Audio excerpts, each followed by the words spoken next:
Hi. I just thought I'd do another vid about the Royal Enfield Interceptor because my last vid I was getting a few comments. My last vid I was complaining about the clutch not being properly adjusted when I got it back from the dealers the last time. And obviously, a couple of people saw that video and thought that was the only thing that I was complaining about. And why was I making such a fuss if it was simply a stretched cable, which is fair enough. I didn't go through the history. So let me just give you a plotted history of what happened when I bought this bike.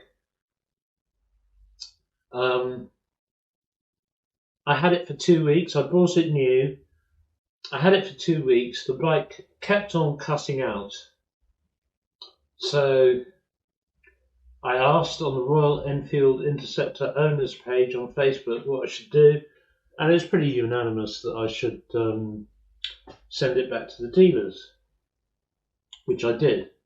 So in the first 3 weeks of ownership, the dealers had it for 1 week. And when I asked them what had been wrong with it, they said that the factory in Madras, or Chennai as it's now called, had logged onto the bike over the internet and reset it, diagnosed it and reset it. And I also noticed that the common fault with these is that at the factory they've been putting poor quality dielectric grease on the relays, and in order to get it working properly, you have to clean that out. They did that as well, but it was also reset by the factory. Okay, and then I got it back and I took it for one test ride, and the cutting out problem seems to have been solved. Now, since then, I've had my booster jab and what may or may not be a dodgy Indian takeaway. But for 1 week after I had my booster, I was sort of laid low. And we've had a series of Atlantic storms coming in with a lot of rain. And when it hasn't been raining, it's been absolutely freezing cold and, drizzling. So I haven't taken it out since I did the test ride. And I've used this pause, shall we say, to think about it. Let's just say that I find it inconvenient to return this bike back to Malton for servicing and what have you. And what I want now is I want someone who knows what they're doing, someone who I trust, to go through the bike and in particular I want them to have a look at the clutch, to go through the bike and just make sure that everything's absolutely up to spec and working fine.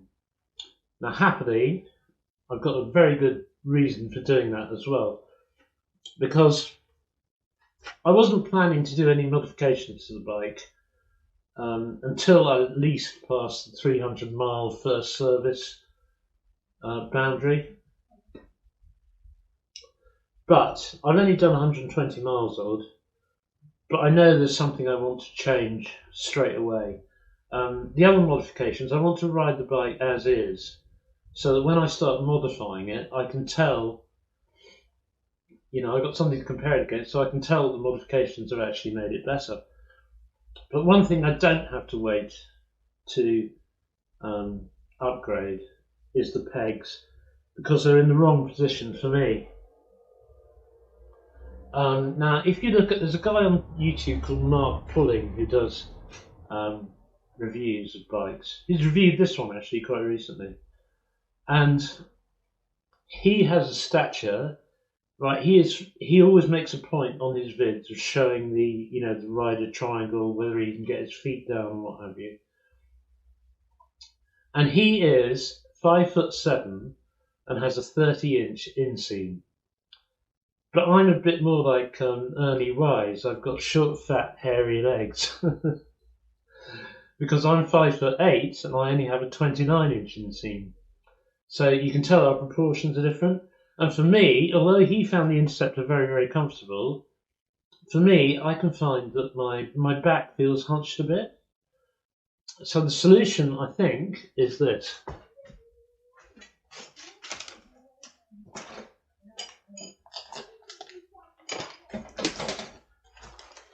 And that is these things, which are the Tech Bike parts,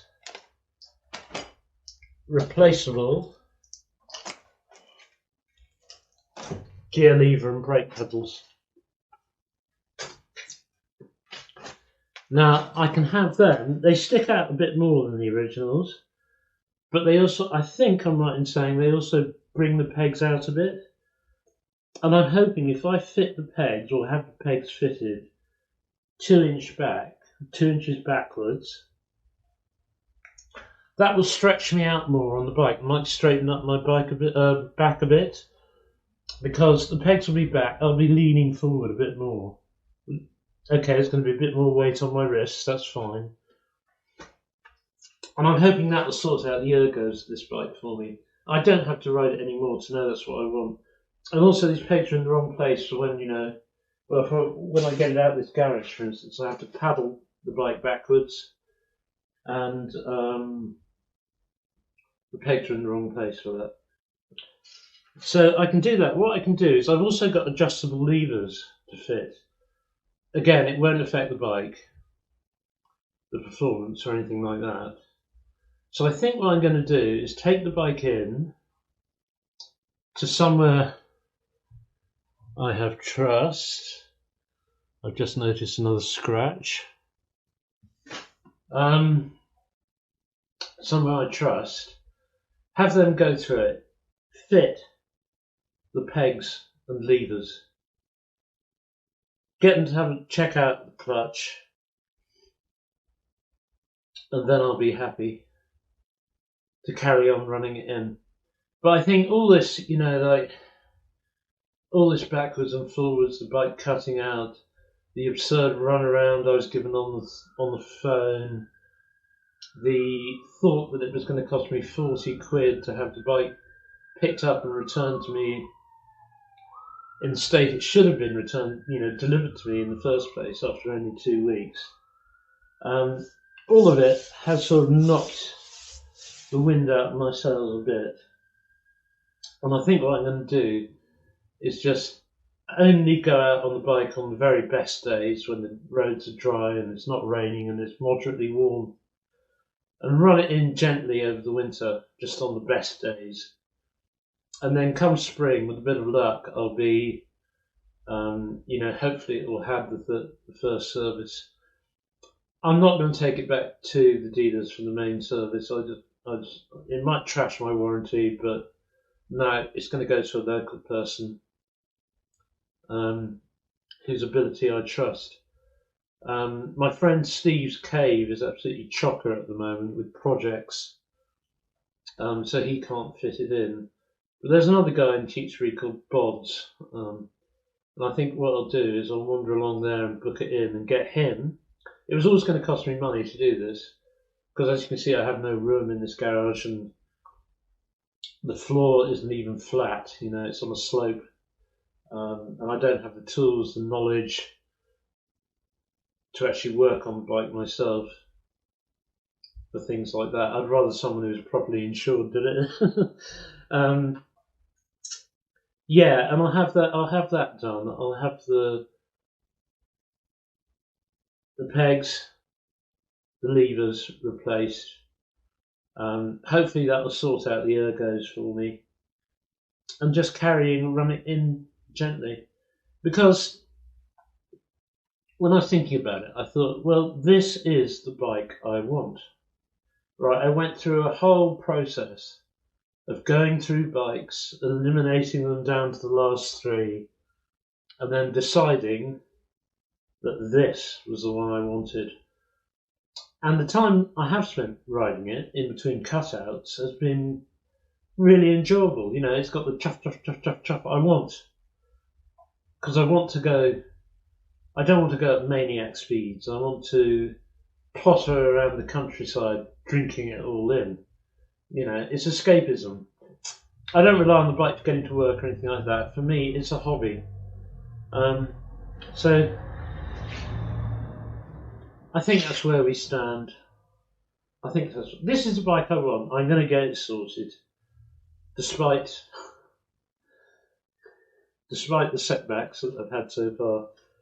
I'm going to get it sorted because I know that when it is sorted, it's what I want. So that's it. That's the update. Thanks very much indeed for listening. See you next time. I'm probably going to fall a bit silent now because I'm not going to be riding it much, frankly, and it's going to go in for this work. I might do the next video when I've had the pegs and levers fitted, and we'll see how that works out. I'm definitely not going to mess. I've got new suspension. I've got new shocks for the rear, and I've got the 6mm spacers, preload spacers for the front forks.